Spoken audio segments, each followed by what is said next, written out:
Good evening. And if you're just tuning in, you are listening live to 105.3. Hang on, guys. I'm trying to share this and it did not want to cooperate. Usually I can do it before.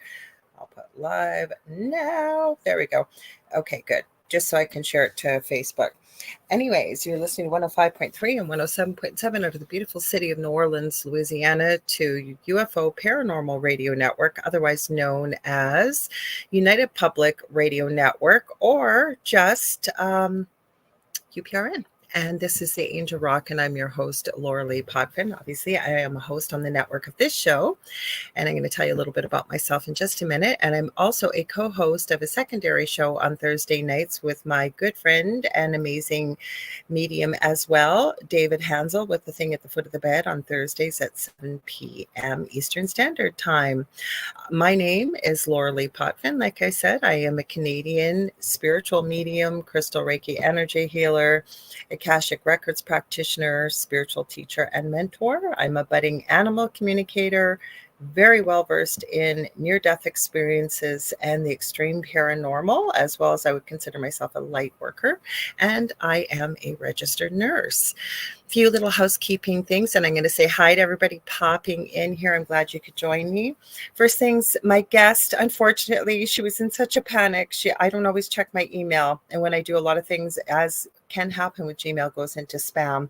So Spirit told me yesterday, I always check in with my guests usually the day of the show, told me early yesterday morning, like 4 a.m. kind of thing, I was still up, and I saw her email. So she's going to reschedule. I believe she's coming in at the end of March, but I thought, hey, that's okay. We don't get to do this too often anymore. We're going to hang out together and talk about what y'all want to talk about. And I've got a few things lined up.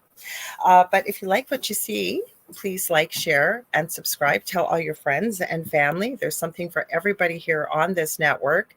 We stream multiple shows daily, 7 days a week. And when we're not streaming live, the archive server randomly picks shows over the last 25 years to stream. And we have all kinds of hosts with different types of shows. We have new hosts that have been joining the network. So there's something really for everybody here. We also have our own TV channel. So if you'd like to watch this on your TV, you can head over to Roku, and you're going to go to the channel store. You're going to search for UFO space P as in paranormal. There's a drop-down list. We're about the third or fourth one down. And you're looking for UFO space paranormal and United Public Radio. And you click on there, and that's where you can watch us. Many of our shows stream to Roku over on our channel. Now, I cannot see the comments on Roku, just so you know. So I hope you'll join us there. I am streaming this show there now. I used to stream The Thing at the Foot of the Bed, but I decided to switch it up, and now we've got the Angel Rock over there for a little while. Also, what do I want to say? If you want to join in the comments, I'm going to call everybody out over here in a minute. I always say, without all of you, I would just be talking to myself or one of my very good friends and talking about some of the topics we talk about, but you are all what make this what it is. So thank you for being here always. As you know, this show, even if I do have a guest, and The Thing at the Foot of the Bed are very audience participative. We have an incredibly powerful, very intelligent and well-versed audience. They ask great questions, make great comments, and just make this show what it is. So if you want to join in the comments, because 80% of our audience is audio only, and just so y'all know, this network goes out to every single country in the world. So I always tell guests, even though you may just see Facebook and YouTube, and we may not see big numbers there, we stream anywhere. And we're talking, when it comes to podcasts and talk radio, anywhere you can possibly think of, even the most obscure apps, and including the big ones like Spotify, Spreaker, iTunes, SoundCloud, Podbean, just to name a few. And those where you can always find the replays. And if you're watching this on video, there's always a video replay. So if you want to join in the conversation, where you can head over to is UFO Paranormal and United Public Radio on Facebook and YouTube. We're streaming there. We're also streaming to my YouTube channel, which is the Angel Rock with Lorilei Potvin. I've just shared the show to my Facebook profile, Lorilei Potvin. We are streaming on Canada's Most Haunted. Where else are we streaming? I think News on the Flip Side and UFO Undercover. And last, we're streaming over in my Instagram profile. So I am not purposely ignoring anybody that pops in over on Instagram. It's a newer feature feature to StreamYard, which we do our shows through. So I do try to pop over there. So if you want to join the conversation, I would say the easiest and best way is to head over to one of the YouTube channels I mentioned. That's the easiest. So let me say, without further ado, hello to everybody. We've got our usual crew here. So hang on, let me start at the top. Let's see. And I should say, I am in Canada, even though we are coming to you live from New Orleans, Louisiana, and I'll say this in quotations, illustrious government, one of them in the past has decided, I think this came about probably 15 years ago, decided that we didn't have enough long weekends or bank holidays, as they say over in Europe, between Christmas and New Year's and Easter. So they decided that we had to have a long weekend. So today is a holiday in Canada. It's called, are you ready for it? And if you're listening, I'm putting in quotation marks, Family Day. So yes, everything is closed here today, but of course, I'm still going to be here because I love hanging out with all of you. All right, let's say hi to everybody here. I'm going up.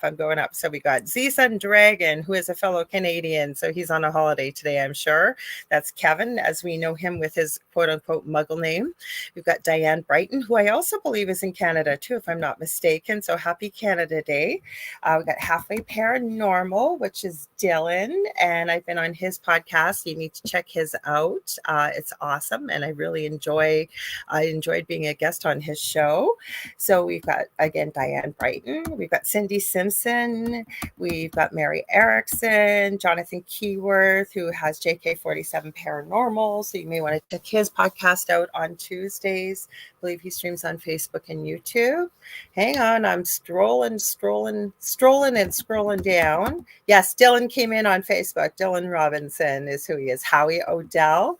Please be sure to check out Howie Odell's Riff Nation Network.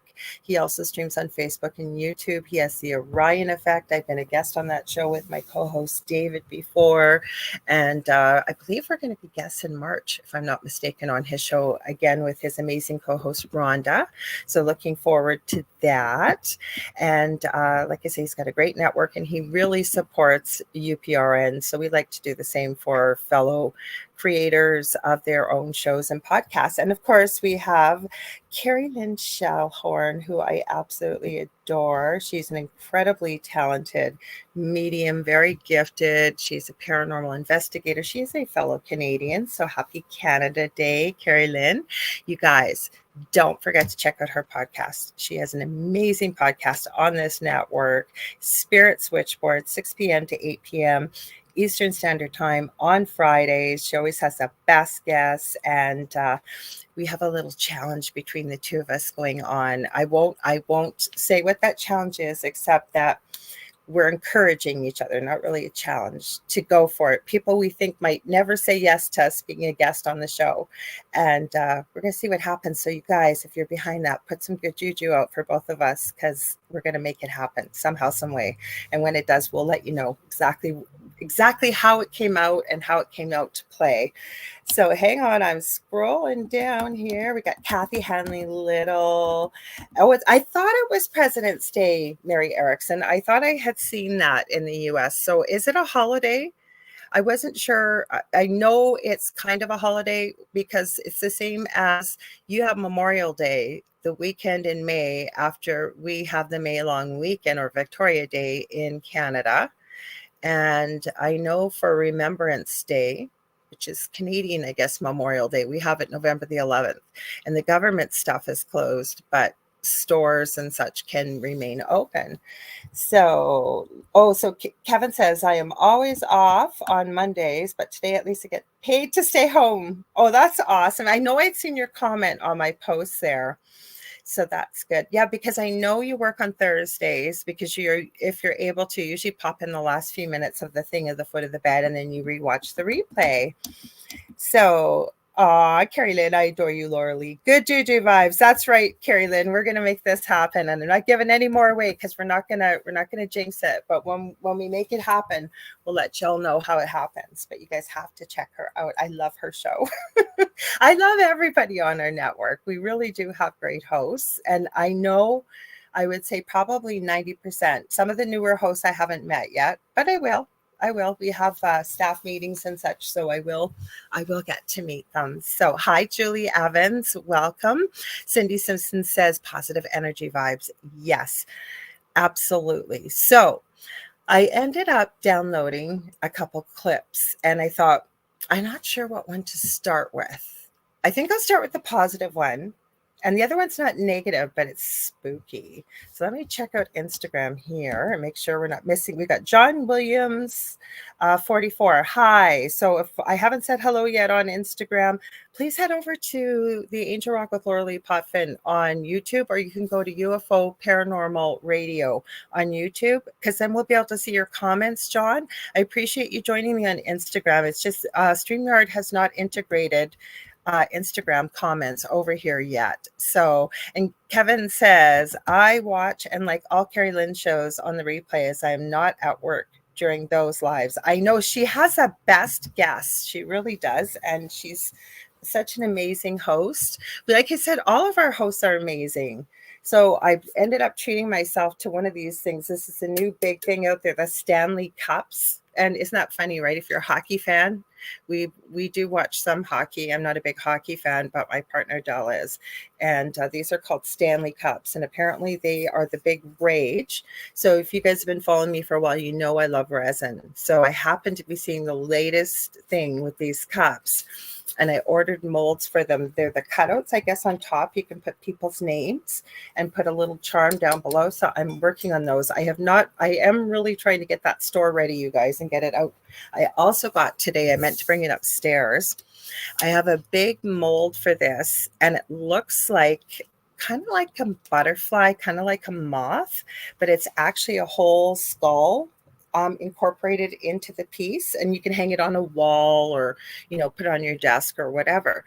But I happened to notice a couple days ago, they've now come out with the pendant mold and the earrings. So I was going to try and get them made before, because I have little tricks of the trade to harden resin. It usually takes 24 hours and I can get it done in 2 hours.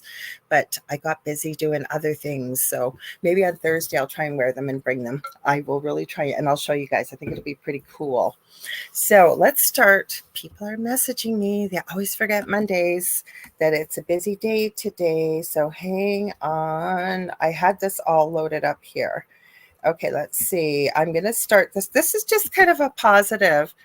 I don't want you to talk yet, Dr. Joe, or whatever your name is. This is a cool little story that showed up on my feed today. I was looking for things to talk about. Not that I'm at a loss for words, obviously. And I went, oh, what a cool story, because I'm writing 3 books. And one of them, I am collecting stories from fellow nurses, as well as first responders. And one of my guests, she's usually here. I'm sure she'll pop in here. Usually when I say her name, she does. Julie Jean Bassett, amazing animal communicator and shamanic practitioner. You guys have to check her out. She's helped with my own cat. I took my animal communication course with her, the beginner one, and she's also helped personally with shamanic healing. I will be going back to her. She was the one that suggested this. What about a death doula? Now, if you've never heard of a death doula, I think it's a terrible name. And if I could go back to work, that is something I would definitely look into training to become. And what it is you are there in the capacity to not only support the person who is transitioning from this lifetime, as I call it, back home, but the family as well. And they're there at the bedside when people pass. And the book I'm writing is about the incredible, miraculous, unexplainable things we witness at the bedside as somebody transitions from this lifetime into the next. So it's interesting that this is a doctor who has a story. Sorry, guys, I have Facebook open to show you guys all this, and someone's messaging me. So this is the first one. This is Dr. Joe, apparently. I think that's his name. And I don't usually follow him. I do now. And he's telling the story of a little girl who fell in the family pool and was not breathing when she came into the ER. It's not a sad story. It's a good story. So I'm going to play it for you. As you all know, I have to make it bigger Carrie Lynn and I were fooling around with this one day trying to figure it out. She may have figured it out already. I'm still working on it. It does not work on my computer unless I make it bigger with my after I start playing. So hang on. It's a minute and 30 seconds.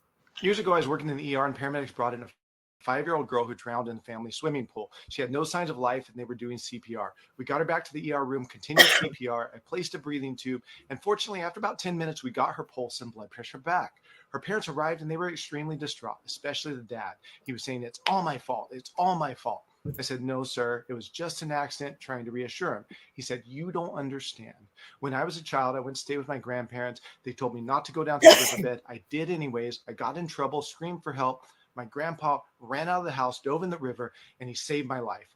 But he lost his that day. First, I killed my grandpa. Now I almost killed my daughter." Again, I tried to reassure him. The child was admitted up to the pediatric ICU. A few days later, I heard she was doing great, so I went up to visit her. They had removed the breathing tube, and so I was attempting to talk with her. I was saying, "Do you remember me?" She said, "No." I said, "Do you remember the nurses?" "No." And then she says, out of the blue, "I remember Sam." And I said, "Who's Sam?" She said, "I don't know." I said, "Well, what does Sam look like?" She said, "He's wearing a hat and a funny jacket." About this time, the dad starts punching on his phone, and he comes over and pulls up a picture from Facebook, and he goes, "Is that Sam?" And she goes, "Yeah, that's him. That's Sam." The dad turns to us and goes, "Oh my God, that's my grandpa." So his grandpa, who had died 25 years prior, saving his life, was there during the resuscitation when we were saving hers. Chills to this very day. Hang on, Years I'll ago, I make was that working in the ER smaller. and paramedics brought in a So, what an incredible story. Is that not? Hi, Case and Lee. Before we talk about that, I want to comment on Diane Brighton here. She says transition support sounds better than death doula. That sounds morbid. I agree 100%, but that is actually what the profession is called. If you look it up, that's what it's called. I had a problem with the name too, Diane. Having worked, I always say I've been there hundreds of times at the beginning of life, having worked in the neonatal intensive care unit or the NICU. And then when I worked out in the community, I did a lot of high tech stuff. I set up their IV programs, their central line programs. I did a lot of teaching. I developed and taught at our community college for fellow nurses a community diploma course. But the thing that was most rewarding for me, and I say I always feel so deeply honored to have been a part of a person who would be admitted to my program, usually at the beginning when they were ill, and you'd follow them throughout however long it took, and they'd have received a terminal diagnosis and chosen to die at home. And that's one of the reasons why, like I said, um, I would love to go back and be a death doula. Now, there was no such thing at that time. So I used to go out, I used to run an area. And if I got a call at 3 a.m, I would give my number to the family and I would go. I never got paid for it. I did it on my own because you really got very close and very attached, and you would be there supporting the family as well as the patient. So I agree, it definitely is a very morbid title, but that I think it's modeled after a birth doula. It's usually not always, well, I've mostly seen women that do it, that go in to support a birthing person. You have to be careful with the wording nowadays, but a birthing person who is about to deliver their child, and they're there to work usually in tandem with I've seen a midwife, but sometimes the hospital setting is allowing them, and they go in to support the mother and the partner in the best ways that they can. So hang on, let me go a little higher up here. We'll get rid of, remove it. And once I get rid of, remove that comment, we've got some more. So Carrie Lynn says, I love those kind of stories. Truth bumps, goosebumps.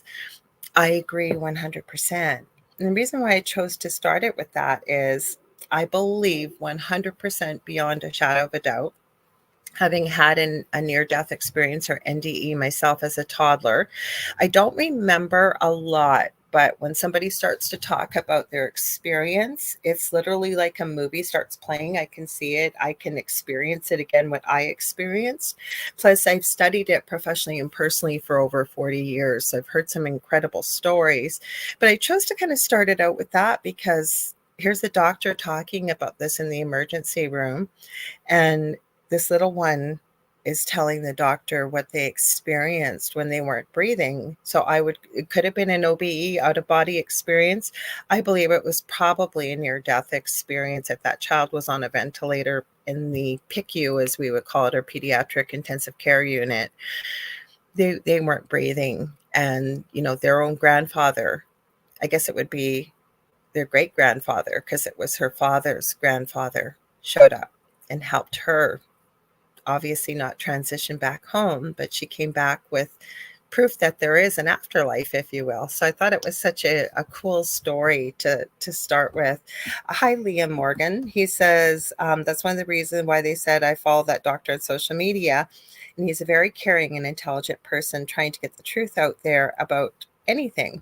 Well, the interesting thing is there are more and more healthcare professionals. I don't know if any of you, I talked a little bit about this last week with my fellow Thunder Bay, where I live, who now lives in Australia, has lived there for 40 years. I had no idea he had been born, lived in my city where I live now, and have lived my whole life for 30 years, and went to Australia. He had become a lawyer at 30 years of age and couldn't get a job, and took a contract over in Australia and ended up being there 40 years later. And we found out like a minute before we went live last week that he's from my city. Like, what are the chances? My city has 100,000 people. There are like, what, almost 8 billion people in the world. And to find out, it's just so mind-blowing. And I don't think there are any coincidences. Anyways, we were talking about near-death experiences last week. So my point is, he had mentioned Dr. Eben Alexander. And if you haven't heard of him, look him up. It's a pretty cool story. He was a very well-known neurosurgeon in the US. And as he tells the story, he ended up coming down with a very virulent case of meningitis and ended up having a near-death experience because of it. Prior to his experience, he was an avowed atheist, which means he believed there was nothing beyond this life, no higher power, no nothing. And now he no longer works as a doctor. He's written books, he lectures, he travels around the world and shares his experience and the knowledge he gained during that NDE with the rest of the world. So that's another doctor out there that's talking about different things. Diane says, I have a friend in the USA that is a volunteer to support the dying alone. Oh, what a beautiful soul, because it's not an easy field to work in, but it's very, very rewarding. And I can't even imagine what that would be like to be alone going through something like that. So bless your friend's heart for doing that. And Diane then added, great story. That is how NDE happens. Kevin says guardian angels often look over grandchildren. And Kevin said, great share. Thank you. Howie says, hello, Liam and Kaysen. And then, hang on, Carrie Lynn then said, that was a great connection with your guest last week. Same university too. Carrie Lynn, yeah, he went to the same university.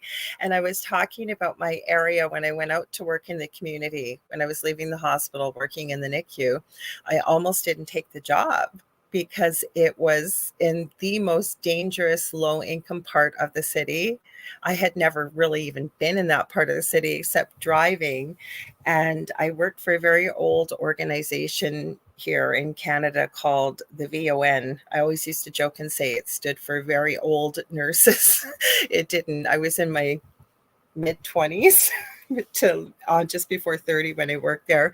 And it stands for the Victorian Order of Nurses. But it was one of the most rewarding, life-changing experiences I ever had working in that area for 3 years. I was very angry because they did switch us around after so many years. I was so angry with my supervisors when they took my area away because you develop a rapport with people and things, but it was a very dangerous area. Anyways, my guest last week, Douglas, he knew what I was talking about because our city used to be named two different names. Port Arthur, where I live now, is in the north end of the city, and Fort William, which is the south end of the city. So they were two separate cities and they amalgamated in the 70s. Anyways, long story short, my guest from last week, Douglas, was a cab driver in the dangerous part of the city, so you knew exactly what I was talking about. Kason saying hi to Howie, and Diane said she speaks of shared death experience for both her and the person transitioning. Okay, well, thank you for that. So now the other one I have. Now this video clip's kind of going a little bit viral. This is off of TikTok. Now this woman has a channel where she talks about the paranormal and spooky stories. There's one I've seen of her explaining. She's got a very lovely Southern accent and talks about her brother having an experience which she deems a skinwalker. And it's an interesting story to listen to. She doesn't have anything to back it up. She's a good storyteller. But this actually happens in her own home. So I had seen it last week, and then this came up in my feed. I was just taking a look around to sort of see what was out there. And it's somebody explaining what this woman experiences and actually catches on video. And I'd love to talk about some of the things that she suggests that you have to do. You'll see what I'm talking about when I share it. I have to say I can't necessarily agree. I'm glad that what she did worked for her. Hang on, I've got to get over here and open this. That might help. Hang on, guys. But I can't necessarily agree with what she was saying. So this woman, her name is Morgan Lambert. She is actually telling the story, and the girl's name on TikTok, who this happened to, her name, it's Tiff's Ghost Talk on TikTok. And she's got some interesting stories. And like I said, she's had some interesting paranormal experiences herself. We got Paul Bannister Medium over on Instagram. Hi, welcome. I'm not purposely ignoring you. Just comments don't show up on the main StreamYard page. So if you'd like to join the conversation, Paul, we'd love to have you. I've already said to John Williams 44 as well. If you're still there, please head over to YouTube. You can go to UFO Paranormal Radio and United Public, or if you just look up UFO Paranormal Radio, it'll show up, or the Angel Rock with Lorilei Potvin, you'll find us. And when you comment there, we will be able to see your comments. So hang on, let's get Facebook up here. There we go. Share. Got so many buttons to share here, guys. Usually when I have a guest or a second person, it's a little easier. So let's see. Okay, there she is. So let's start this. I'll see how long this is. It's a little bit longer. It's 2 minutes and 32 seconds, but I'd like to share it because I'd love to hear your thoughts. And I want to make it clear after we discuss this, I am not bashing her in any way. And if this worked for her, I say all the more power to you, whatever works for you. But I got to say, I don't necessarily agree that I would give this advice to everybody. But here we go. So I'm going to start playing. This is single-handedly the most that I have ever been tagged in a scary video on here. And with good reason, because I experienced almost the exact same thing, and it is terrifying. So let's get into it. So while cleaning her house, one of my mutuals on here hears a door slam, followed by her own voice saying, hello, hey, something along those lines. So she pulls out her phone and starts telling her experience and says, I'm going to try to see if I can catch it again because that was terrifying. And as she is talking about this experience, I'm trying to wait and see if it does it again because I'm a nervous laugher, so. She said laughter.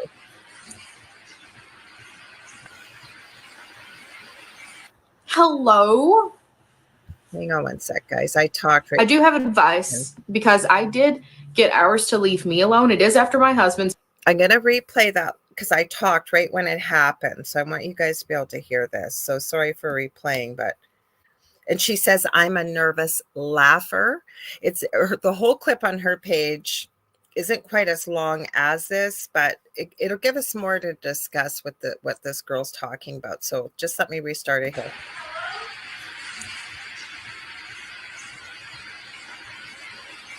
Hello? I do have advice because I did get hours to leave me alone. It is after my husband, so that's a whole other thing. But I do have advice. I want to talk about the voice for a second, though, because it has the same cadence. I think that's the word. The voice sounds enough like you to get your attention or to get the attention of whoever it's trying to grab, meaning literally and metaphorically. It sounds flat. It sounds emotionless. It sounds like it's trying a bit too hard to sound like you. I've had something follow me around pretending to be my husband for years. I have heard this thing. I've had actual conversations with it thinking it's my husband. I have caught this thing on camera. And the only thing that got it to leave me alone was a cord cutting ritual and extreme ignoring. But now that it's left me alone, meaning it doesn't come to me pretending to be my husband, it has now flipped around. I assume it's the same one. Flipped around, went to my husband, and pretends to be me. My husband hears me a lot. He will see me. He has caught weird stuff on camera that I haven't even shared here because people are not the nicest on here when it comes to that. But yeah, I mean, it's still happening. And I've told him a few times, I'm like, hey, you're going to have to get the time and energy to do a cord cutting ritual because literally nothing else is going to work. So that is my advice here too. Outside of if you're not comfortable doing a cord cutting ritual, you can have someone do it for you, or just extreme ignoring. Just pretending you don't hear anything, not acknowledging it. If you talk about it, do it like outside of where it's happening. And yeah, that was the only thing that helped me. Mimics are terrifying, and I honestly just wish they would stop. I wish they would just stop doing what they do. But here we are. They're terrifying. This is single-handed. Okay, let me just close this, guys.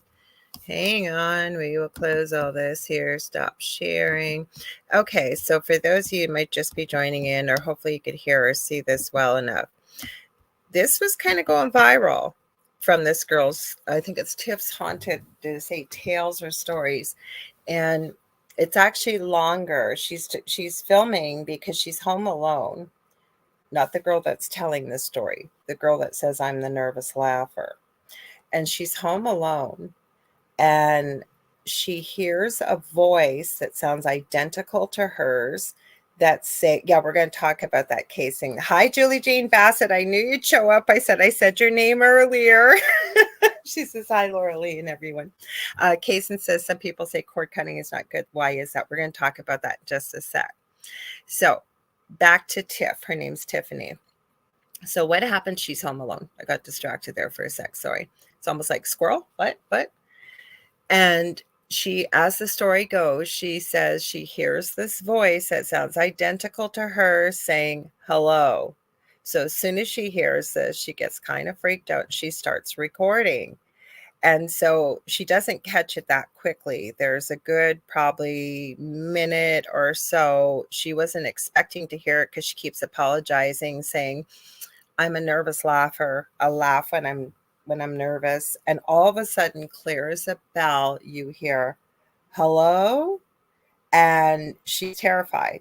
Now, I haven't checked back on her own channel to see what the follow-up was with this, but it's pretty freaky when it happens. I've been through this before.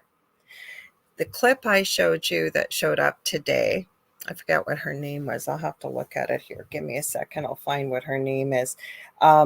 She was reporting on this, and this is what I thought would be a good topic for discussion, because I can't say that I agree with this girl. Her name's Morgan Lambert, and again, I am not dissing her. I'm not saying she's wrong. I'm just going to give you some food for thought, because this Morgan shares this Tiffany's clip and starts talking about that this girl needs to be doing cord cutting. First of all, Kaysen, yes, I have seen some people say cord cutting is not good. But remember, and you guys have heard me share this many times, it comes from spirit. What we perceive becomes what we believe, and it becomes our reality, which means if you believe cord cutting's not good, more than likely it's not good, right? If you believe it works, and it works, simple as that, right? But to tell people that you need to cord cut, for example, this Morgan saying this female spirit that she's calling a mimic. Now, I don't know everything in the world, but I do know with cord cutting, you usually know who you're doing the cord cutting with, because when you're doing cord cutting, and for those of you that maybe haven't heard of it, if you get down to the theory that everything is energy, which it is, including our thoughts, our emotions, our words, so are our interactions with other human beings. Okay, so the more deeper we are connected to another human being, and we could have this with animals, we could have it with other things, yes. It's the deeper and thicker cords that we develop, and it's like an energetic connection, if you will. So, and I have used cord cutting myself. I have suggested it for people that have, for example, I talked to somebody about it that has, for example, an ex that after 10 years all of a sudden starts showing up again and you can't get rid of them. It can hurt to do cord cutting. So how I've always been taught to do cord cutting, and I'm very visual, so I will visualize the cords. And I would think that if you've had a relationship with someone, you're probably going to be having some emotional attachments. You could have them in the back, you could have them all over. I work with Archangel Michael, and I asked Archangel Michael to use his sword to cut those cords that no longer serve me or the other person involved. And then what I do is I end up working with Archangel Raphael and asking, including with Archangel Michael, to heal where the cuts have been made, and for both of us, basically. And I'm really simplifying this, but to cord cut when you don't know what you're dealing with, I guess you could do it, but how do you know you have an energetic attachment? Now, to me, my choice would be to utilize protection, if you will, like to make sure I'm very grounded, as well as utilizing protective measures around myself. I guess because how would you know you've developed an energetic attachment to something? Now, maybe they've developed an energetic attachment to you. Yes, that could be true. And again, I don't know everything, but to me, I would think using protection would work better, as well as clearing the energy, raising the vibration in the house. Like attracts like energy. So if something, if it's causing you some issues, and she said there's a story behind this, that this female, for lack of a better word, entity wants her husband, I would say that's not necessarily good intentions, right? Anybody that wants your partner, whether they're physical or not, I would think wouldn't necessarily be something all full of love and light. But my point is, it just didn't make sense to me to be telling people that you have to cord cut. I don't know. I'd love to hear your thoughts about that, because to me, I don't know. Maybe, I mean, obviously it worked for her, but she believed it would work and she believed in it, right? And she also said that now that she has ignored this, which I agree with, because where attention goes, energy flows. So she ignored this entity. And now supposedly it switched over to her husband. And she said, well, you need to find the time to do a cord cutting. But just before that, she had said that if you don't know how to do a cord cutting, you could have someone else do it for you. So if he's too busy or whatever's going on, could she not have gotten permission from him and done it for him? I don't know. I'm not out to judge her here. It didn't make a lot of sense to me. It just sort of seemed a little bit more fear-inducing, because I have had a mimic in my house and in my previous home. We called her the female shapeshifter. I would hear my kids calling me upstairs when my kids were at their dad's years ago, or my partner at the time, his voice, or he'd hear me. And then it would take my form, and it would. I remember we're both Nighthawks, my partner Dell and I, and he was up in the kitchen of the old house at 3 a.m, and he had his back to the back door and steps. Because the countertop was there, he was making a sandwich. And all of a sudden, our bedroom was in the basement. He came flying down the stairs. He goes, "Did you just run upstairs and smack me twice across the shoulder really hard?" And I'm like, "What?" I said, "First of all, it's like 4 o'clock in the morning." And I was being kind of sarcastic. And I said, "Well, you have better hearing than I do. You know, you've been to a gazillion more concerts than I have," but he does. I said, "You would have heard me coming up the stairs. Plus, why would I come upstairs, run upstairs, smack you across the shoulder twice, and run back downstairs? And third of all, I've never hit or touched physically in the way of being violent with anybody, including even my children, for God's sakes, let alone yourself. And so when I asked him all this and said all this, I said, why would you say this to me? He said, well, something smacked me super hard in the shoulder, so hard that my head actually smacked into the cupboard.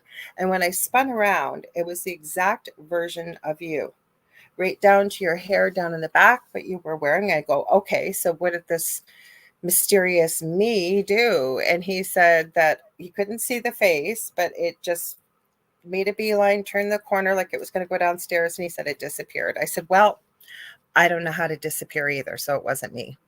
Anyways, and I did say this, and it happened twice to him where it mimicked me. So we did have a mimic in our house. So I'd been through this myself. So it was pretty interesting, the advice that this girl was giving. And again, it wasn't coming from a judgmental perspective. It was from a discussion perspective. I know y'all are pretty knowledgeable, and I'd love to hear your thoughts. Like maybe some people out here might think it's a good idea to do cord cutting, and I'd love to hear it. So I'm going to read some of your comments. I see Michelle from Australia is here. Welcome, Michelle. I know she is probably getting ready for work.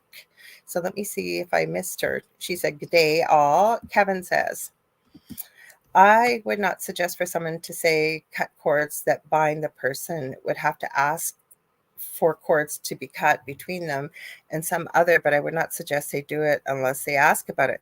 Yeah, that's sort of what I felt like. You're kind of blindly cutting the cords to something that, do you even really know that this is actually a female entity? Because you really, the way I always say this, if you are dealing with something that, say, is very old, what was in my house, the main entity was very old. I always say we're one little human. And something that's been around since the beginning of time, or even before time was a thing, we're one tiny little human. Now, can energetically we feel something? But yeah, but if it's been around for eons, I always thought, do you think it can't project the energy of coming across as a female, or showing itself as female or male, or whatever it wants to show you? Right? And I've seen so many weird, strange, unexplainable things, as most of us have in this world, that's always been my thought. If it's something old, I don't know, it's got way more experience on this planet than I do in this one human life at this time. And I don't remember all my past lives. So Kaysen says, I've heard, if anything, mimic, it's a non-human entity. I would tend to agree with you. Now, again, I don't know everything, and there could be some people maybe that would disagree with me.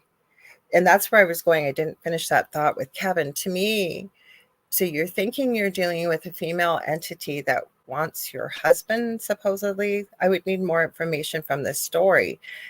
But to me, you're cutting something blindly in a way, I kind of feel. And I don't know. I just would think that maybe I'm just more comfortable with energy, for dealing with energy, that like attracts like energy, of raising the vibration in the house, of putting up extra protection, making sure you're super grounded, right? I don't know. Like I say, I'm going to go through here and see what your comment. I thought it was an interesting topic for discussion nonetheless. So Diane says, I believe that empathetic people can be deeply attached to others. Best to cut cords, as they can be drained by entity or person. True, but I guess where I was going with this, Diane, and I hear what you're saying and I agree 100%. But how do you know what you're cutting the cord to, is what I'm saying? I don't know. I guess when I'm dealing with the unknown and you're not really sure what this is, I don't know. Maybe she was well versed in this, but to me, you're cutting the cords, but do you know what you're cutting the cords to? And I'm not saying that it wouldn't be a good thing to do. I don't know. I've just learned enough that if I'm not sure what I'm dealing with, I don't want to be, to me, I'm going to do what I know is I'm comfortable with, is what I'm saying. So I'm going to put up extra protection. I'm going to make sure, like I said, to go through the house. Like when I had activity here, a month ago, I went through, I cleared the whole house, top to bottom. I there's many things you can do to raise the vibration in the house. But I will tell you, in my previous home, it didn't matter what we did. Nothing changed it. The only thing that changed it and stopped the physical activity was to understand that like attracts like energy. And I used to hate to hear this in the beginning, that you've got to raise your vibration. And if I used to go, what the heck does raise your vibration mean? I obviously know now. And to bring the energy up in the house so you're no longer a match for something that's lower vibration there. Was there portal open in the house? Yes. Did I have people try to close that portal? Yes. I don't know. The only thing I can think why this happened is, having worked in the area that I did something have an attachment and follow me home? I don't know, because I do know I would definitely fall under the empathetic person category. And I don't say that from an ego perspective. I really believe that. And you usually know if you are, never mind what you can feel, what you can pick up, that people can be very, very drawn to you, drawn to your energy. They'll tell you your whole life story, but they don't know why they're telling you. I have that happen a lot. Like, normally what I do, if I know I'm not going to have the time to spend, I will literally go in a store and just put my head down. I will pull my energy around me and just go do what I need to do. It doesn't always work, but I do that. So let's see. Michelle, can you cut cords at anything negative? That's a good question, but I think that we can, because if you're dealing with people that are psychic vampires or energy vampires, you're going to cut the cords. Not everybody is all love and light and sending you love and light. Can you cut the cords with them? Yes. So I guess how I want to reword this is, I'm not saying it's a bad thing what she did. I just feel like, are you really 100% sure with what you are dealing with, as well as could there have been different measures that you've used? Maybe she has used those measures and they didn't work. I don't know. To me, I'd have to be 100% sure what I was dealing with and cutting the cords. And I thought, well, let's talk about it, because I want to hear what you guys have to say. I'm open to hearing what you have to say. Like I keep saying, I don't know everything. So Julie does journey with being a shamanic practitioner. So she said, I'm not sure cord cutting would remove the entity. Agreed. Maybe that's what I'm trying to say. Yes. I think you need to trap it in a specialized crystal and send it to the light or wherever it wanted to go. That I could agree with. Absolutely. Absolutely. But you need to have someone that knows how to do that. Like, say, somebody like Julie. I've seen that done. To me, and again, it's just me, my rule of thumb is, if you're not 100% sure with what you are doing, find somebody that knows what they are doing and allow them to assist you if they are open to doing so. And the reason why I say that is, if you've got a really fire hazard, say, in your home with your electrical, could you go on YouTube and watch some videos and hopefully fix it? Yep. But what would be better, especially if you're able to afford it, or you have a friend that, say, is a certified electrician, whatever it may be, who would be the best to fix something like that so you could have peace of mind and feel secure at night when you're sleeping, that you and your family are safe and there's not going to be a fire, is to have somebody that is a professional who does that every day. Now, again, that's just my rule of thumb. But I think that that's the only way you can get real peace of mind. And maybe that's what I wanted to say, Julie. And I'm so glad the way you worded it is, I don't think cord cutting would get rid of an entity. Could it cut the energetic attachment? I guess, if you're 100% sure with what you're cutting. Like, how do you even know that something like that developed cords? That's what I wanted to say. Like, how do you know? Even though everything's energy, do we even know how some things, even negative things, develop attachments? Is it with cords? These are the things that were going through my mind and why I wanted to ask it. Like, how do we know even how it's attached? Are you going to cause more problems? I don't know.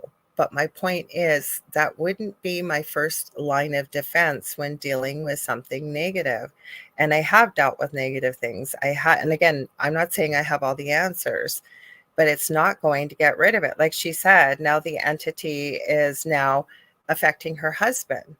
So how, I guess maybe it stopped mimicking her, but now the issue has become her husband's problem. You haven't gotten rid of it. There are things you can do. Yes, you could put it in a crystal. It depends, I think, on the person's practice and how they deal with these type of things. And the other thing I'm going to say, and please don't take me as that I'm ever judging anybody, because I'm not. But I think that when we live in a duality on this planet, we can't just say that everything is positive and there is no negativity. Semantics may be in the way of, everything's a demon you keep hearing on TV. I don't believe that.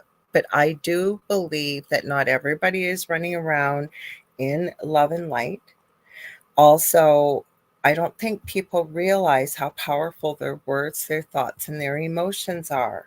And there are a lot of twists. There's a lot of good people out there, don't get me wrong, and a lot of love and a lot of kindness. But we have the opposite of that as well. So where I'm trying to go with this is I don't think we can just believe in positive angels and beings and everything else, and that there's not a counterbalance to that on the darker side. Right? Because we would be completely out of kilter, completely out of balance. I think that's the way this dimension is set up, that even if you look at, say, angels and the 7 different realms, I've seen 7, I've seen 9 mentioned, but then if you do look at the dark side, there's almost an exact opposite, but very dark. So I don't believe that there's not, and I've watched too many people's stories and connected with people. Very few of these people were ever looking for this type of experience. And again, I'm going to go back to my favorite boys. I'm going to go back to the Foreman brothers on Paranormal Nightmare on Friday night. Saturday nights usually go live, and they show you what they're filming live, and then they'll show you an episode on Friday nights. I think it's 8 p.m. Eastern, and you get to see what people are experiencing, and they will then show you what they experience while they are filming. And the thing I love about Josh and Rocky and Sean is they don't go in there to stir things up, because I see that happen a lot, and then they leave a family in a worse situation than before the team ever came in. They come in there, they document what they see. If this entity or entities have a message or something they're trying to get across, and then they cleanse and clear the home. They educate the family how to keep up the practice, and they stay in touch. They don't just leave them hanging. That's why I really respect and love what they do. So I'm going to keep going through the comments here. You guys have got some great comments. Kevin says, ancient courts can run deep, past lives, etc. So it's hard to go up against that, not knowing all that involves. Thank you. You're wording this much better than I am, Kevin. These are all the thoughts that are going through my head. Like, how do we even know that it's attached through a cord is what I'm saying. And again, if it was going to get rid of it, great. If it worked, awesome. Love it. Carry on with life, great. But it didn't get rid of it. And including, this Tiffany, where the story all started with this Morgan reporting on it. I mean, what the heck's going on in her house? Like, it looks like her channel just sort of started talking about spooky things and spooky experiences sort of she's had throughout her lifetime, or her family has. And all of a sudden you got something mimicking a voice in the background. And I do believe by her face on that video, if you watch the full video, she was scared out of her wits by what was going on. So mimics can be very terrifying. So Julie says, this is what I learned from Alberto Villotto and the shamanic program that I took. I agree. And I've seen that done before with a crystal. Now, the one thing, well, it depends what you do with the crystal, but I also know, I don't know Alberto Villotto as well as you would, Julie, but I know that he's not going to be leaving that crystal out somewhere where someone else can find it. So, and then Julie says, yes, lots of protection first and being grounded. Absolutely. And then Diane Brighton says, in case of unknown or different. Well, the problem is, I think, unless you know 100% what you're dealing with, and you guys are bringing up some really great, some really great things that I was thinking about, wasn't able to put into words, because I don't know. I mean, if it worked for her, great, but I don't think it really worked because it looks like it just shifted, right? And it sounds like there's a lot more to that story.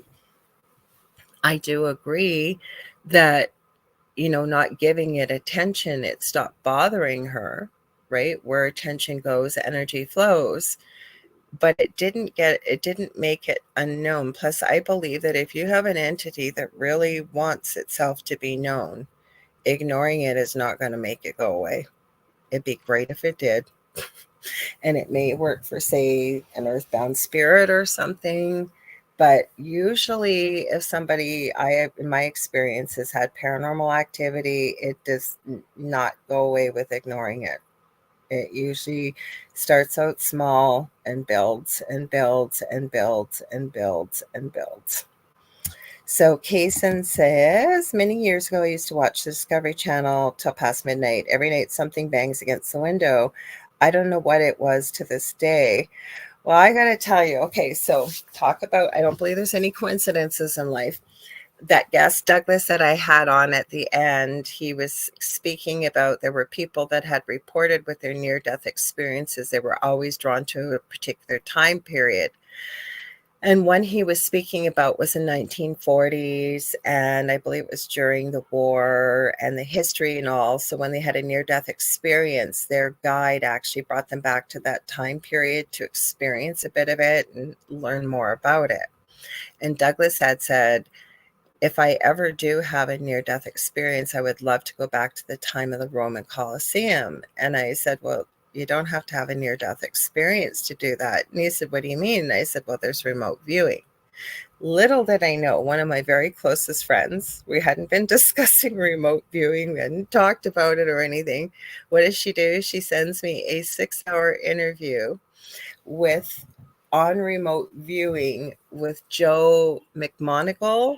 He was remote viewer 001 with Project Stargate with the U.S. military. Fascinating interview. But the reason why, big long story to get here, Kaysen, he was over, I know you're not in the Philippines, I know you're over in Sri Lanka, but he was over, I believe it was Thailand or the Philippines. And he talks about, he's also had a near-death experience, this guy. They tried to take him out with poison. Like, this guy's got fascinating stories. Like I said, it was a 6-hour plus interview and well worth it. And some of the things that he knew with remote viewing, and really interesting guy. He still teaches, by the way. He hasn't got enough good to say about the Monroe Institute. Anyways, he was over during Vietnam in the war because he'd been in the military for many years. And he had something that, this is one of the attempts on his life that showed up. And he had a gun. I'm making this much shorter. And he hit this, looked like a man, 3 or 4 times. And there was no blood trail. This thing was up walking around, like running away, I should say. And Joe McMonigal said, all I kept thinking was, oh my gosh, I'd love to have that guy's armor, because he kept thinking it was armor. Anyways, I believe they were traveling through the Vietnam jungle. Maybe it was during Vietnam. It wasn't Thailand, because he was all over. He had so many stories. Long story short, I think they ran into the chief of a village that had no human contact because they wanted to talk to the medicine man of the tribe to get more information about what had come in his hut, what was trying to take him out, and why couldn't they take it down with the massive bang, I'll say, because we're on YouTube, that couldn't take it down. And they said, well, our medicine man is quite ill right now. And I think they got a handful of the hair. Anyways, long story short, the hair came back as like unknown dog or something. But the medicine man, who was well into his 80s, indeed was very ill, hadn't got one hair left on his body, not on his head or anything, and had 2 bullet holes in the side of his body. And he ran into somebody over the years, because I think he just turned 78. One other person who was reporting an experience like this. Now, Joe, does he say it was a spirit? No. He to this day has no idea what that was. My whole point is there are things out there that I don't think we know about that are from old magic, old world, old belief systems, old religious practices, if you will, paganism, what have you. That fascinated me, that story, because he thought he was the only one. The interviewer even asked him, what did you think it was? And he said, well, I think it was a guy in a special type of armor, blah, blah, blah. And it was like, dude, really? This was back in the 70s, first of all. Second of all, how does an 80 something plus year old shaman who hasn't got any hair on his body is laying there with 2 bullet holes in his side, yet there's no way the guy could even walk outside his hut to go to the bathroom? Like, there's no way. Plus, how would you come up with this super powerful secret armor that somebody in the middle of a village that hasn't even got electrical power and is living in huts? Do you see where I'm going with this? So my whole point is, Kason, I don't know, something could be banging on your window. Yeah, you could. Did you try telling it to leave? And I don't mean it in an angry way, in a fearful way, just saying you need to leave, right? Just like I always say to people when I'm, helping them with some paranormal stuff, I always say, would you put up with this with a human being doing this to you? No. And I say, well, what would you do about it? They say, well, maybe I'd call the police. Okay, before you call the police, what would you do? And most people would say, knock it off, leave now, get off my property, whatever. Not getting angry, but being very firm and using that voice and telling it to get the heck out. If it doesn't, yes, there are things that sometimes don't. Yes, sometimes there's some of the things we've talked about you can do. Or you may have to work with somebody who's used to dealing with that type of thing. Or sometimes we have unexplainable things that show up that there's no answer. I don't know what this thing was. I've never even heard of anything like this. But for 2 people that both had military experience in that neck of the woods, and it was sent to them apparently, there's a whole bunch behind the story. But my point is, Kason, I do believe that things can travel. If it's energy, there is no space or time on the other side. So just because I have heard of people that I know, for example, the paranormal files, if they're going to a place that is notoriously very active or is very notorious for very negative entities, because those are the kind of places they usually go to, they will give you a warning at the beginning of the video to protect yourself. Make sure you are protected energetically. And people have reported having activity at their house. Now, I'm not trying to create fear here, because I think we need to be respectful. And I think that knowledge is empowering, but there's no reason. I can't think why something couldn't really come through a TV, I guess, if it was meant to. It's an energy source, right? And if there is no space and time, just some thoughts on that. So I'm going to go through the rest of the comments here. So Michelle says, could you call your energy back that the entity has of you? Absolutely. And this is something else. I know Julie works with this kind of stuff, but I've also done this too in my practice with working with people, that you can, now I don't do it like Julie does it. And you just go with what resonates with you, right? Depending on who you work with. Is any one more effective or less effective than the other? No. But I have worked with people, say if you've had a relationship or whatever that may be, that you can call back the soul's pieces of your soul that maybe you've left with someone else, say with a relationship or what have you. There's a lot more involved with it. But soul retrieval, yes, or soul piece retrieval, yes, you could do that. And the other thing I always say to people, and you guys always ask great questions, I always say when I'm mentoring or working with people is, because I'll get great questions like what you just asked, or many of the ones that have been here. My rule of thumb is that once you know how to do something, say whether it's grounding, maybe it's creating a energy shield, whatever it may be, if you are doing it in love, in a positive way for yourself or others, meaning it's for your highest good or for others, right? And you're not going to hurt anybody else. You're not going to hurt yourself. And you come up with, say, a different way to do something. Or like you just asked, Michelle, could you call your energy back that the entity has of you? Why not? Absolutely. You could call it back. Excuse me. Ask for it to come back in love and light, however you want to. But my point is that I believe you can do whatever you can think up as long as those parameters are met. It's meant for you or another person, say you're doing it for or working with their highest good, and it's meant in love and positivity. I don't think you can go wrong. Now, again, you guys can correct me if I'm wrong, but that's what I think. Because I get some people asking me, say, a different way to do something, or either they've come up with it or they've received it from spirit, or maybe it's a bit easier way for them to do it. And I always say, sure, why not? As long as you meet those parameters. And Julie says, I might also be an internal entity versus an external entity. Absolutely. And Kevin says, I agree. If you're not sure what you're dealing with, you could do more harm than good. Absolutely. And hard to know by what another is telling you they think it is. That's my whole point.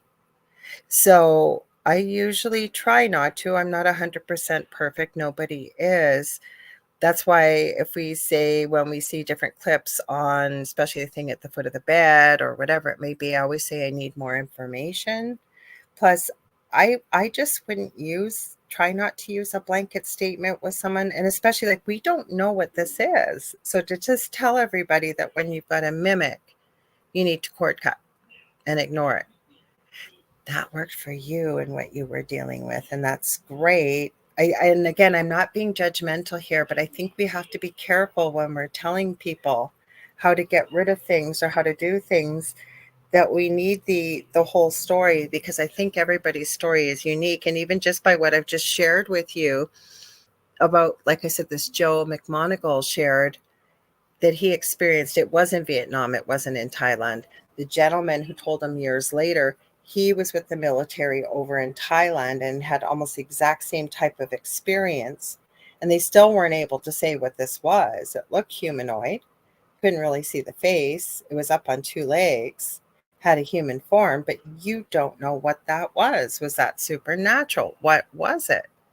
And so my rule of thumb is, if you're not sure what you're dealing with, I would connect with somebody that can help you, or connect you with someone that is better versed at dealing with these things. And there are people out there that are better versed at dealing with them. And like I say, you guys have made some great points. And that's why I showed that video. Like, I don't want to bash this girl, because I appreciate her putting herself out there. It takes a lot of guts to put yourself out there. And like she said, people can be not so nice on social media, especially when you're discussing these topics. So, well, that's another way. Diane says she's cleared entities with Reiki clearing. Yeah, whatever works for you. I think we all have different skill sets. I think we all have different gifts. And I think, again, just like there is in Muggle life, if you'll call it, there are people that are trained and have a gift to be able to work in different areas versus, say, someone else. Just like I said, the electrician, or you got a health problem. And if you can, you're going to go seek medical attention. Now, whatever medical attention is to you in your life, or what you're open to, but you're not just hopefully going to just dilly dabble and open up Google and say, yeah, this is going to fix the gangrene on my foot. You see where I'm saying? Because you've got your whole foot and leg to lose taking a chance like that, never mind possibly your life. So that's where I'm going with this. So you're going to go to someone who is well versed in dealing with this, and hopefully stopping, say, if God forbid it was gangrene. That's where I'm going with this. And I know that we're comparing apples and oranges to each other here, but are we really, right? Just because one you can see and is tangible and the other one is energetic. I think we need to be very careful. And I also think that we need to look at things on a case-by-case basis. Like, I would have had no problem if this Morgan had said, what I did, and this worked for me. Because, yeah, then it worked for you. That's great. And that was wonderful. You shared your experience, but that doesn't mean that it's going to work for everyone. Because is it a mimic? Is it something else? Is it a shapeshifter? Is a mimic a shapeshifter? It all depends on perspective and what your beliefs and your experiences are, right? I'm just going to check Instagram here. I absolutely love people that message me, especially my friends, but they always forget I'm live on Monday nights. Always.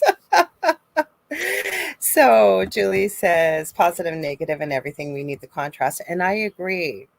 And I think that if it resonates with you, you got to go with what resonates. But I can't say that there is nothing negative out there or that something in the paranormal can't hurt you.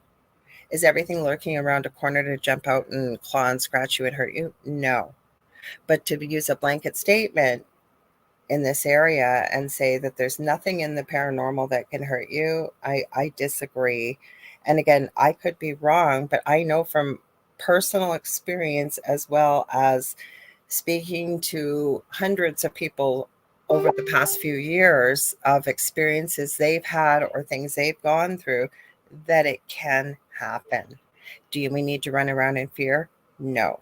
But I think we need to be aware of it, and we do ourselves a disservice by saying it doesn't exist. And again, that's just my belief system. Diane, absolutely, she's mentioning about DRUGSs and alcohol.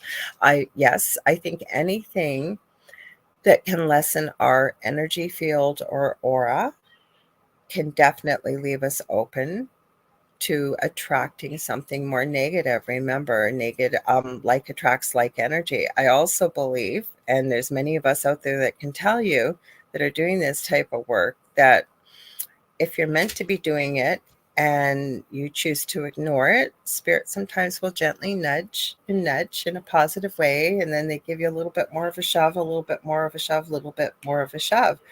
Where I'm going with this is I have met people who, and this is with no judgment, where you'd mention with DRUGSs and say alcohol, that it kind of leaves their energy field more open for something more negative to get in.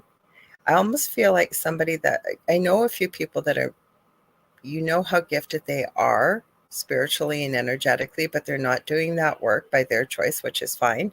But they're utilizing these substances, and they have a lot of problems with negative entities. And I've run into that. It's just a theory I have. And it's almost like maybe if you chose to follow your path, and I don't say this to them, that's just my thoughts. It's not my job to tell somebody what their path is. It's just, if you will, an observer from the outside looking inwards. I hope that makes sense. Sorry, I'm getting behind in comments here. Could talk about this for hours. So Julie said many entities are not attached via cord, from what I understand. Yes, that's where I was going. They're not attached with the cord. No, at all. So what are they attached by? So that's where I'm going with this. So I'm glad it worked for her. But again, and she had said someone else could do it for you. So I don't know. I think there's a lot more to her story. I just seen that one video. So Kevin, or Z Sun Dragon, says, yes, Julie, balance is important, and some workings could trap something in if they don't know about leaving a window open to allow an exit for the negative to exit, and know how to tell when it left. And I agree. I think you were going to add something else to that, Kevin. I don't know if it cut it off. And to close said window, like when to close said window. Agreed. And Diane said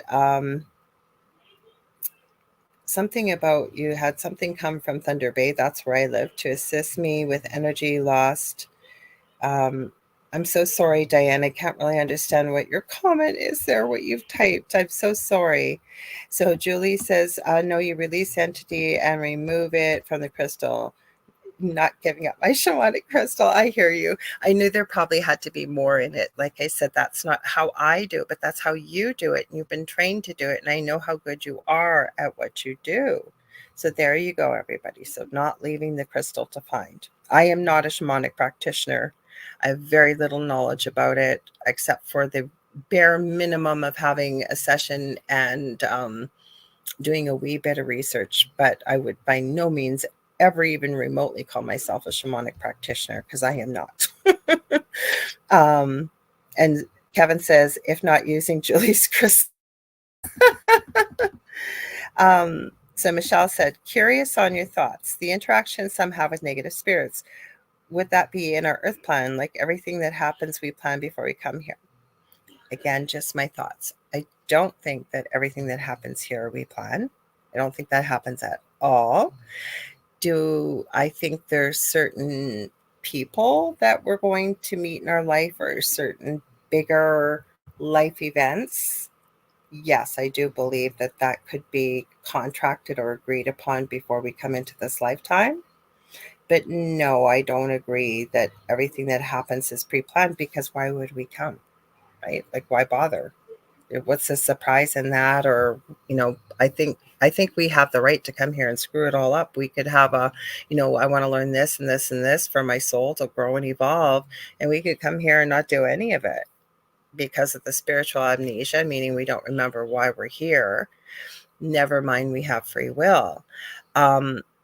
Could interactions with negative spirits be in our earth planet? Possibly. I've had many people, including my co-host David, ask me before we talked about it on air, do I believe my experience that I had in my previous home could have been planned for before my incarnation? Yes, because I know I would not be doing what I'm doing had I not had that experience. That was the furthest thing from my mind. But we also have to remember that sometimes things just happen. So I guess I want to be careful with saying, because it's a good question you've asked, Michelle. Do you think the internet actions with negative spirits, could that be in our earth plan? I think it can, but I don't want to make it sound like, how do I want to word this?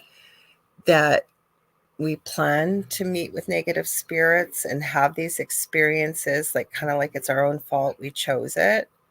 I think that in the cliche that everything happens for a reason, I think it's almost like it's an impetus or a light switch to turn something on to maybe help us go in a different direction.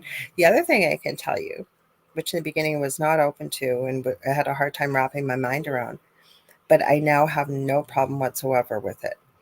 I do know many of incredible people who are healers, who help others clear houses or work, rid their life of these type of things. I could go on and on and on, that not only work, they would consider themselves working in the light, but they not only work with spirits of the light, they do work with some dark spirits as well.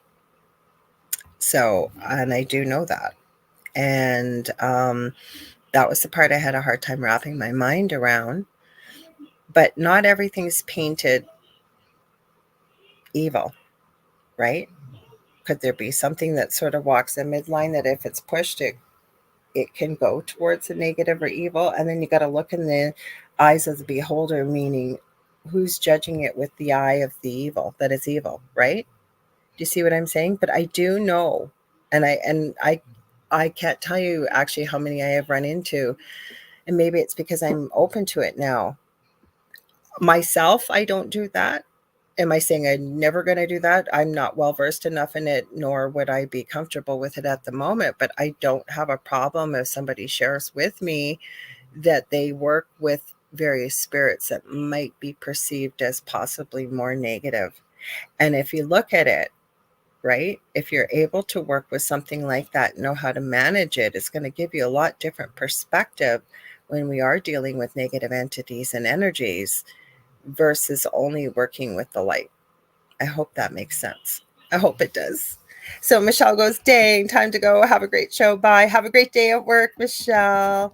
And yes, Julie, I've been thinking about this as well. She goes, you have to demonstrate dominion.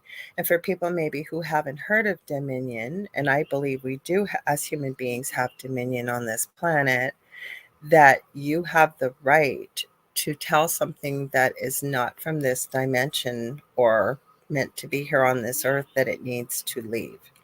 That's what dominion is in the tiny little nutshell. It's much bigger than that. So Diane says, often spirit will call to your attention with a window or door knocking. They could be needing your help. And I think she's saying in spirit is helping. No, I agree. And I use this analogy often. I got to remember this analogy. And it usually happens with homes, say with renovations, because I got to remember to tell people I get talking, that if you're just tuning in, you're listening to the Angel Rock with myself, Lorilei Potvin, on 105.3 and 107.7 out of the beautiful city of New Orleans, Louisiana, to UFO Paranormal Radio. And sorry, you see the message here, and I'm going, why is someone messaging me again? UFO Paranormal Radio and United Public Radio Network. Thank you. So, when it comes to, hang on, now we got to remember, okay, with renovations, have you ever noticed that when people say they had a little bit of activity, and then when things start getting renovated, that's when the activity ramps up? So speaking in with what Diane is saying here, that spirit could be calling to your attention that they need help. I always use this analogy. And we've run into this if we do this type of work. Say, for example, you pass very quickly, unexpectedly, and you don't realize you passed. And there are earthbound spirits that could be walking our earth. I know I've run into them. I know others have. They don't really realize that they passed. And so you go back to your home and, you're living your life, but all of a sudden these strangers are living in your home. They're moving in and they can't hear you. They can't see you. You can't pick up the phone and call the police. And then, they're taking your stuff out, doing all kinds of stuff. And then all of a sudden they start tearing your house apart, renovating. I don't know about you, but what are you going to do? I know for myself, like, what are you going to do to make sure these people stop what they're doing because they are wrecking your house, or you believe it's still your house? Now, don't get me wrong. Not every example of activity is that way. I use this extreme example because, yes, many times there are spirits who need help. And need help. I don't believe that any spirit is permanently trapped here. Have I seen something darker that feeds off that energy, maybe trapping a soul here? Yes, I have. But eventually, yes, may need human intervention. It may need a intervention from the spirit world, whatever it may be. There's many reasons why I believe we have entities and we have earthbound spirits. But I agree with you. That's why I use that analogy. No, is it like that always? No. But it's just an example of, yes, could a spirit be needing help to cross over or to leave? Absolutely. So Kaysen says, I think it was Joe M, that remote viewed a dead man's spirit go into the moon, and Joe, reached the moon, some guardian type spirit in a loud voice to back off. So Joe stopped following the spirit. Are you talking about Joe Montaldo, Kaysen? Or are you talking about Joe McMonagle? I was just talking about.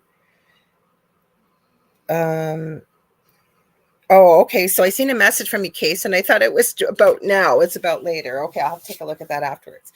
I'm not sure what Joe you're talking about, but the fact that you're talking about the moon and stuff, I wonder if it's Joe Montaldo. If it's Joe Montaldo, I'm going to give him a shout out. He owns UFO Paranormal Radio Network in United Public, and he started this over 25 years ago. He's got some great shows. He's got UFO Undercover. He's got News on the Flip Side. He's got The Centralist on Friday night. He was doing the Gray Zone Uncensored with Michelle DeRoche. I know that's on hiatus right now, but I believe it may be coming back at some time. So he's got lots of great shows, and he provides us a wonderful platform for us to all have these shows, to connect with all of you and share our thoughts and these wonderful conversations. Kathy Hanley Little, I thought cord cutting is for forgiving. It can be, but you can also do ho'oponopono for forgiveness, right? Cord cutting, I would say, has many purposes, but what if you think of it, it's not, but if you think of it like an electrical cord plugged into one person and plugged into another, right? And maybe you're no longer connected with that person. Maybe you've had to stop that energetic connection for whatever reason. How do you unplug that cord, right? Or cut that cord? So it could be for anybody that's energetically attached to you or you to them, where you no longer feel that cord serves either one of you. if that makes sense. So could it be used for forgiveness? Yes, but that's not the only reason. And I have seen examples of this where, and I usually tell people, I don't use cord cutting in my practice all the time, but if I do tell people, don't be surprised if that person you've done that cord cutting with, maybe you haven't talked in years, that they message you or they call you and they don't know why they've messaged or called you. They just say, hey, I just started thinking about you and I really felt like I needed to call you or message you, but I don't know why. Because a lot of people don't realize that we have these energetic cords. So when we cut it, the person may feel it, but not know what that is, just knowing that all of a sudden they're feeling or thinking of the other person. So cord cutting can be used for a variety of reasons, Kathy. And for anybody that wants more information on it, if you just Google reasons for cord cutting, how to do cord cutting, I have an article saved actually on why somebody had thought cord cutting is not a good idea. So I think it's up to the person that if you do a bit of research and check out the information on it and it feels like it resonates or it feels right for you, to give it a try. If you do your research and you even come across something that someone thinks it's not a good idea and that resonates, then maybe you're meant to try something else. And again, Kathy, I really feel, and I'm not saying that's wrong, because you could use cord cutting if you really wanted for forgiveness, I guess, or for forgiving. But cord cutting, I believe, is for cutting the energetic connection. So if you're going to forgive someone, you could, I guess, cut that energetic connection. Like, you're never going to lose the memories or anything you've experienced with someone. But for me, I know the one thing, and if you're not sure what it is, it's Ho'oponopono, or if you even look up Hawaiian forgiveness prayer, I think it is, and it's I'm sorry, thank you, I love you, and there's something more with it. It's not very long, but it's very beautiful. I think Joe Dispenza uses that quite a bit if you look it up. And I find that's a really beautiful way to forgive people, because forgiveness is really a gift to ourselves, right? We don't ever have to forgive something horrible somebody has done to us, but we try to forgive the person who did it. And it really is a gift for yourself. It really is. So Liam says, I didn't want to sever the cord. If I didn't want to sever the cord, I would do a cleansing of the cord. I've learned about doing that from a psychic medium I'm friends with. It really works. If it works for you, that's great. If that's something you really wanted to do, I can't say I've ever come across that, but if it worked for you, that's great. And I'm not saying it doesn't exist. It's just I've never used something like that. Because again, I think we have to look at why we're cord cutting, right? To me, I guess if you want to clean up the energetic connection with another person, but we also need to realize that if you want to clean up an energetic connection, the only thing that you can do is clean up your end of the energetic connection, right? You can't force somebody else to clean up their energetic connection, nor can you force somebody else to change. So again, that was just coming from spirit, how I received it. No, I'm not saying it's wrong, Liam. And if that worked for you, that's great. Same thing with forgiveness. I'm not saying that's wrong, because if it works for you, that's great. But to me, cord cutting is severing that energy connection you have between you and the other person, right? That no longer serves your need or theirs in love and in highest good. So to me, it's usually about relationships with people, but we can develop cords with people that you just happen to go into a store, open a door and you smile at someone or you talk to them or whatever. Those ones usually aren't the big energetic cords, though. It's the ones that we develop amongst people. And the reason why, too, you may want to sever a cord is there are people that can physically drain your energy, emotionally, spiritually. I mean, I could go on and on, but where I'm going with it is some people can do it purposefully. There are others who don't do it purposefully, but do it purposefully. And those are energetic vampires or psychic vampires, if you will. And they will take your energy. And I've been around people like that where you're around them and after 5 minutes you're absolutely exhausted and drained and you don't know why you are. I had a neighbor like that. And even before I knew about that kind of stuff, and they were just constantly with delight in other people's misery and gossip and pain. And they, they didn't have to get deep into that. I'd just be around this person and I would feel drained and I could only tolerate about 5 or 10 minutes of them. It wasn't that I disliked them. I just felt like somebody had taken an energy vacuum cleaner and just sucked the life out of me. And that would be an energy vampire to me. I would use cord cutting with that because I didn't, and I would also make sure if I was around them that I had myself in a real bubble of protection if I did have to have interaction with them, because I knew, and it wasn't just once or twice, it was any time I was around this person. And I noticed it long before I ever knew what a psychic vampire or energy vampire was. So there are people like that out there. So that's how I think of energy or cord cutting. And again, if it works for you and you're using it for other reasons, so be it. Like I said, if you're doing it with your highest good and someone else's highest good, and you're doing it with love or for their highest purpose and yours, and it works, just because of what I say doesn't mean it's right or wrong. If it works for you, then keep doing what you're doing. And Kaysen says, maybe that banging was a premonition to what was going to happen in the future. What happened was what was not good. It's like I lived in another dimension 10 years ago. Well, we don't always know the reason why things happen. Hi, Herbert Lopez. Sorry, I'm so behind. So Diane Brighton says, did weekly clearings of people who had entities from a local bar. One was demonic. That I would believe. Absolutely. And then, like Julie says, this is important. We are more powerful than any spirit. Agree. And it reminds her of the Sixth Sense movie, I See Dead People. Oh, okay, Kason. So you were talking about Joe McMoneagle. I gotcha. Okay.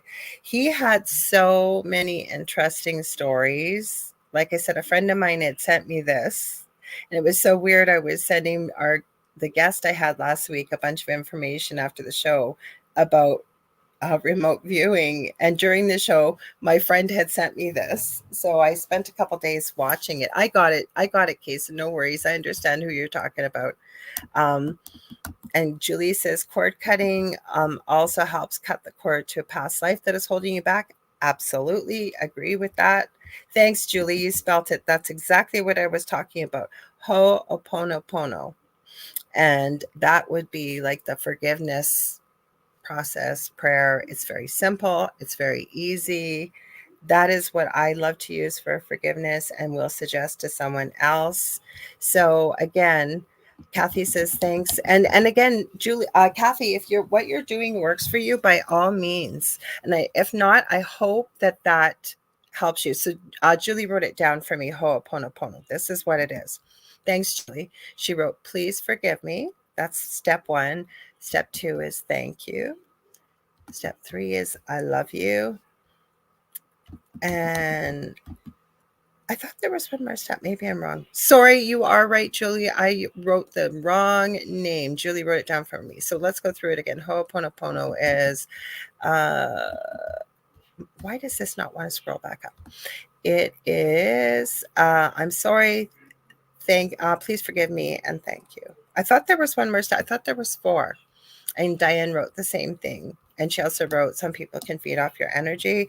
And Julie is absolutely right. I said Joe Dispenza because I actually had seen a video series with him, but it's not. It is Joe Vitale. That's who it is, who promotes and teaches the Ho'oponopono prayer. So thank you very much for that, Julie.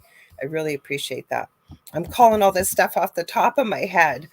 So, so Kevin says, if it's harmless, leave it. LOL. My thoughts on cords. But yeah, if it's causing drain, what I was talking about, then yeah. But if it's a line of energy that you don't hate or it's not harming anyone, then maybe leave it be. Yeah, I agree. It's not causing you. If it's not broke, don't fix it. How about that? That's how perfect. I agree with you 100%, Kevin. Absolutely.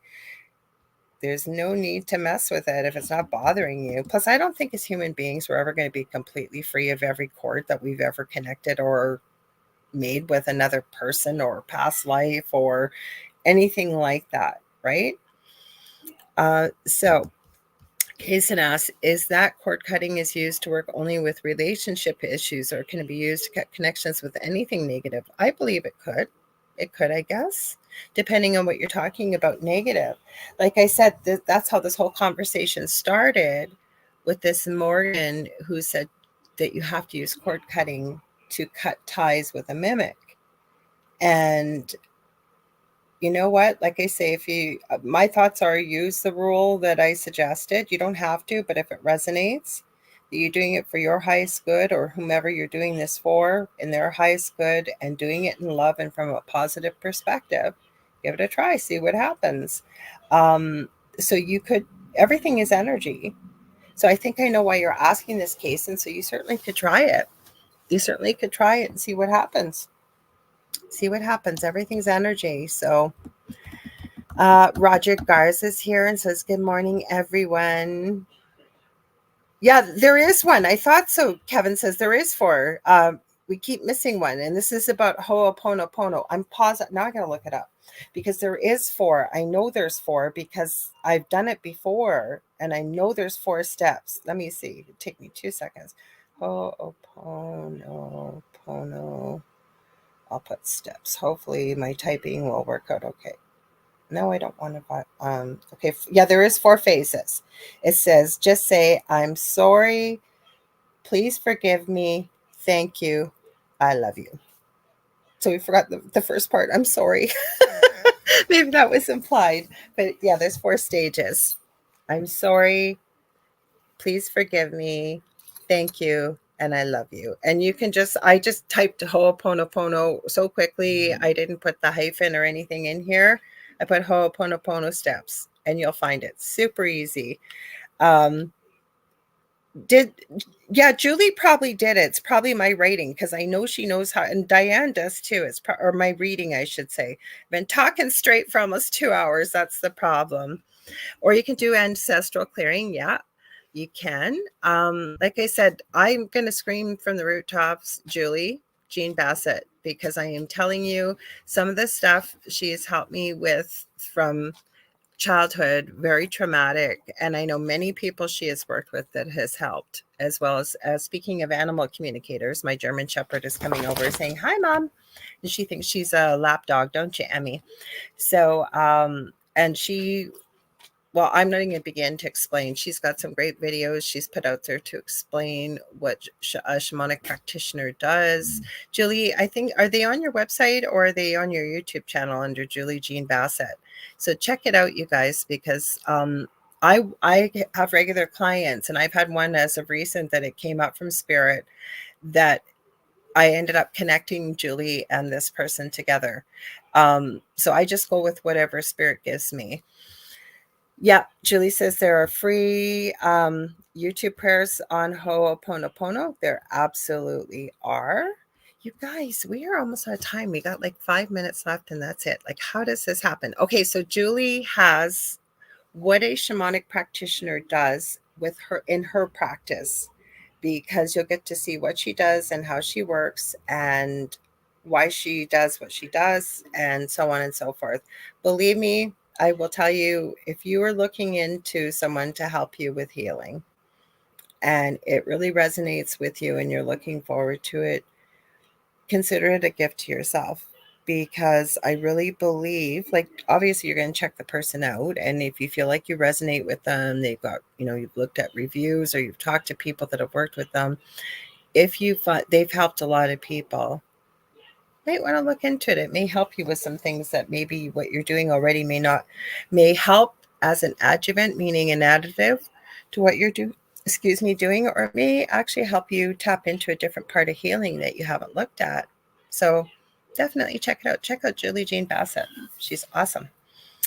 Roger goes, wait, I just got here. Roger, you're late. Roger Rabbit. It's not my fault. And tell Faye I'm so sorry. You guys, these people that are trolls and hackers. Poor Faye. Roger's wife got hacked on Facebook. And if you can believe it or not, I didn't message her because I knew there'd probably be 100 people messaging her because this person sent out a friend request. And then I could not believe this. This I could not stop myself from commenting on today. If I know Faye's probably in the background, there had to be 30 people commenting, geez, all you need to do is contact so-and-so. They can unlock your account. They can unhack your account. They can do this. It's like, seriously? Seriously? It just out. Oh, I always say to people like that, and I say it's not my job to judge, but you know what? I just wish they could see themselves for who they really are, take that energy they're putting into hurting and cheating and stealing from others and put it into themselves and do something positive for themselves. I'm serious. I have actually written that when you get some scammer messaging you privately. Instagram, I find is really bad, and TikTok. And if I have the time, I will actually say that. I will write them and say, I really wish you could just take the energy you're putting into this and put it into yourself. Make life happy for yourself. Yeah, Roger goes, yeah, they did. Those guys are idiots. And Kason says, I watched some shamans work with Bufo, toad hallucinogen on Vice. It blew my mind. Oh, were you watching? What's his name? Is it Nick? He's a biochemist. There was a series on Vice a few years ago. He's super tall. And he actually tries all these hallucinogens from around the world. He works with shamans, all different types of people. And then because he's a biochemist, he gets into the breakdown of it and what causes it and what have you, and what he experiences and what he goes through. It was actually quite interesting to watch that show. And I hate to do this to you guys, but I have to leave. I love doing shows with you. And that's why, I mean, the guest that was supposed to be on tonight, they're going to be on at the end of March. So they're going to be on. And next week, I think I have somebody that's, if I'm not mistaken, coming on. Talk about Thunder Bay month here. And he lives in Toronto. And him and his buddy have put out some really powerfully positive children's books out there. And, I really resonated when I saw it was before Christmas and asked him to come on. So I believe that's who's coming on next week. And he's a real sweetheart, Dave Mossman. I forget what his buddy's name is, but really positive message for kids and why they put it out there. He's a teacher in Toronto. So I think he's coming on next week. So we're going to have a fun show next week. So I want to thank you all. Julie says, great show tonight. Everybody saying night. And I say night to y'all too. Stay tuned because Phil and Julia Syracuse, are friends of mine as well, are coming up with the Horsefly Chronicles next. I want to thank everybody that was here tonight commenting and popping in. And like I say, I love doing shows with all of you. So if you ever want to get a hold of me, book a reading. I do energy healing. I do crystal Reiki, therapeutic touch, which I don't touch anybody. It's a misnomer, and much more. I do mentoring and teaching. You can get a hold of me on facebook.com/Angel Rock, or just message me on Messenger. It's the quickest and fastest and easiest way to get a hold of me under Lorilei Potvin. I am on every social media platform you can possibly think of, even alignment.com. And you can find me either under that name or under the Angel Rock. So yeah, you can get a hold of me that way. And what else? I have two groups on Facebook, Paranormal University for all things paranormal, and the Angel Rocker Tribe from some of the spiritual things that we sort of touched on. We touched on spooky stuff tonight too. Also, don't forget that I will be back on Thursday with my good friend and very gifted fellow medium, David Hansel, with the thing at the foot of the bed on Thursday, 7 p.m. Eastern Standard Time. I think it's 6 p.m. Central. And don't forget our group that we have, the thing at the foot of the bed.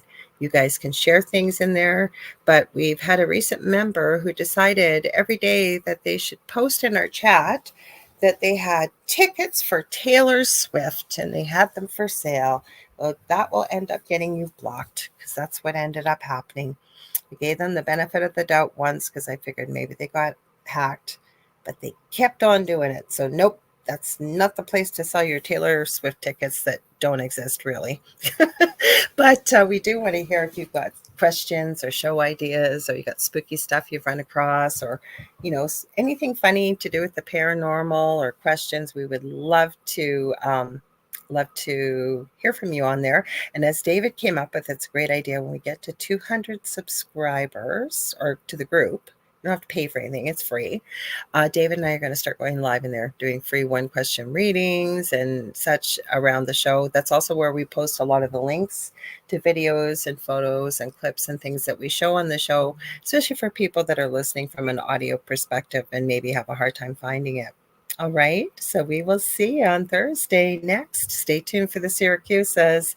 Sending y'all so much love and light. Stay spooky, everyone. We'll see you on Thursday and then next Monday again. Okay. Take care, everyone.